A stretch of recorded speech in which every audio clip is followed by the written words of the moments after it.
The dust has finally settled, but the scars it left behind will never heal.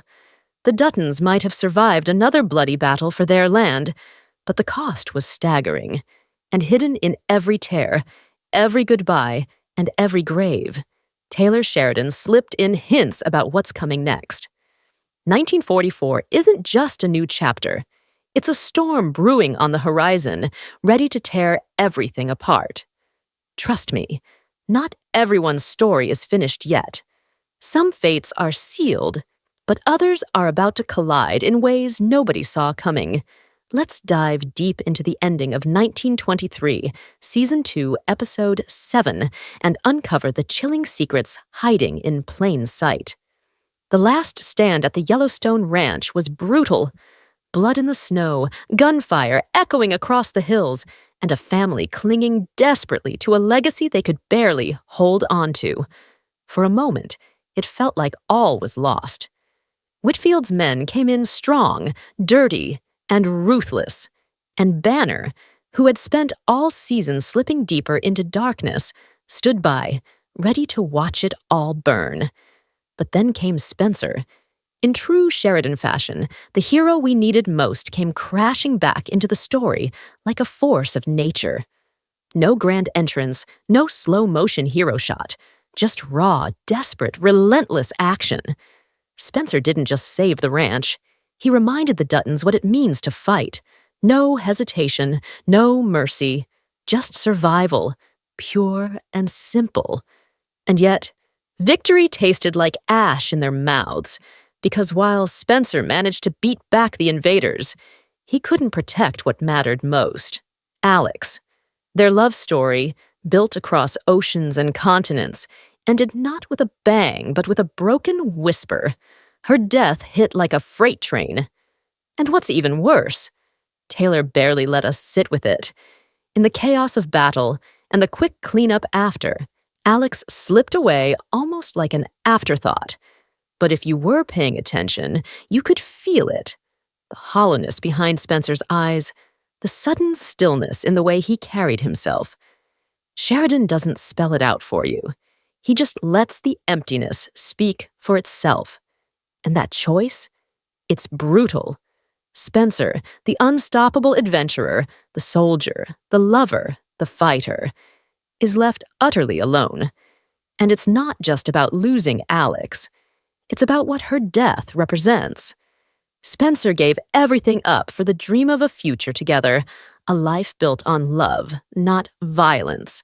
And now that future is ripped away, leaving only duty and blood behind. Being a Dutton has always meant sacrifice, but for Spencer, it cost him everything. Elsa's narration later delivers the final blow. Spencer never remarried, never found someone new. He lived another 45 years with only memories to keep him warm. And when he finally died in 1969, it wasn't with new love in his arms. It was with the ghost of the one he lost dancing in his mind. Sheridan doesn't just break your heart with Spencer's story. He pulverizes it. And that brings us to 1944. Spencer, now older but still carrying that same fire, will still be alive. He'll have a son, his only real legacy, born from a connection that, let's be honest, feels more like survival than true love. This son, born from heartbreak, will be about 20 years old when we pick up the story again. And the pressure on him, it's going to be crushing. Imagine being raised under the weight of Spencer's grief, growing up hearing stories of Alex, the woman who was supposed to be your mother, but wasn't. And on top of that, having to carry the Dutton name through one of the most brutal decades in human history. World War II is looming, the world is shifting, and the Yellowstone isn't the untouchable fortress it once was. And then there's Elizabeth. Her arc might seem finished, but don't be fooled. Her exit was too sudden, too clean. After losing Jack and their unborn child, she disappeared, broken beyond recognition. But what if that wasn't the end? What if she had Jack's child after all, hidden away from the violence, far from the ranch? Picture this. Years later, that child, Another Dutton heir finds his or her way back to Montana. Maybe Elizabeth couldn't bear to raise the child in the shadow of Jack's memory. Maybe she sent the child back to Spencer to be raised with his own son, two cousins growing up side by side on the ashes of everything their parents lost. Two heirs, two legacies, one ranch. And Sheridan loves nothing more than setting up family battles that simmer just under the surface. Could 1944 see the beginning of a new rivalry? A cousin against cousin story that could split the family even deeper? If you ask me, it feels almost inevitable. And let's not forget about Tiana. Her story was heartbreaking in a completely different way. She wasn't fighting for a ranch or a legacy. She was fighting for her right to exist. After losing everyone she loved, Tiana heads west, carrying the invisible wounds of everything she survived. But her story doesn't end with escape. Sheridan planted seeds about her future, too. The rainwater lineage in Yellowstone traces back to survivors, warriors who refused to let the world crush them. Tiana could be the beginning of that legacy. Maybe not immediately. Maybe not even in 1944. But her children or grandchildren could one day stand on land their ancestors fought for with blood and tears. And there's one more chilling thought. What if Tiana's journey leads her back to Montana too? Not as an enemy, not as a friend, but as a force of nature, carving out a new destiny that will inevitably crash into the Dutton legacy again. After all, Sheridan's world is built on the idea that history always comes back around, and it always demands a price. As for Kara and Jacob, their story feels heartbreakingly final.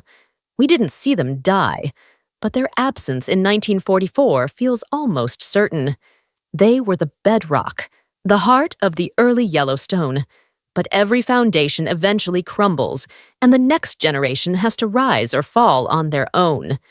Sheridan spared us the pain of watching them go, for now. But their influence will linger, like ghosts watching from the hills. The sins of Whitfield and Banner might be buried 6 feet under, but their consequences are still alive and breathing. The deals made in blood, the land bought with betrayal, none of that disappears, just because the villains are dead. And as history moves forward into 1944, those old wounds are going to split open again, infecting the Duttons' fight for survival with new threats. Whitfield wanted Yellowstone not because he loved the land, but because he wanted to own it, control it, tame it. That sickness doesn't just die, it festers. And if the Duttons thought the battle was over in 1923, they're in for a brutal wake-up call. Bigger enemies are coming, sharper knives are being sharpened, and this time, the fight won't just be for Montana, it'll be for survival itself. Because in 1944, the Duttons won't just be fighting men like Whitfield, they'll be fighting a changing world, a world that no longer cares about family bloodlines or sacred land, a world where the only thing that matters is power, and how far you're willing to go to keep it. The story of the Duttons is far from over. Heartbreak may have closed this chapter, but hope and war is waiting just around the corner. 1944 won't just test their strength, it'll test their souls. And if history has taught us anything, it's that the Duttons don't go down without a fight. If you're just as obsessed with uncovering every hidden clue, every heartbreaking goodbye, and every new beginning in this universe, then you're exactly where you're meant to be. Hit that subscribe button, turn on notifications, and join me as we dive even deeper into the storm that's coming. Because trust me, this ride is just getting started. And you won't want to miss a single moment. See you in the next one.